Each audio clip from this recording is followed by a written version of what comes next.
প্রভু কৃষ্ণের জন্ম। দেবকী ও বাসুদেব তার ভাই কংসের দ্বারা কারাগারে ছিল।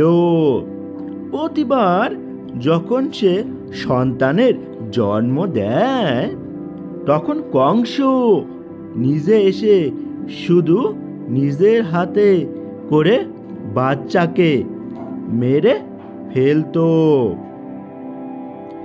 দেবকীর সপ্তম পুত্রের গর্ভপাত হয়, কিন্তু তিনি রহস্যময়ভাবে রানী রোহিণীর গর্ভে স্থানান্তরিত হন, যিনি কৃষ্ণের দাদা বলরাম হিসাবে পৃথিবীতে এসেছিলেন। মধ্যরাতে তাদের অষ্টম সন্তান পৃথিবীতে এসেছিল এবং কারাগারে জন্মগ্রহণ করেছিল।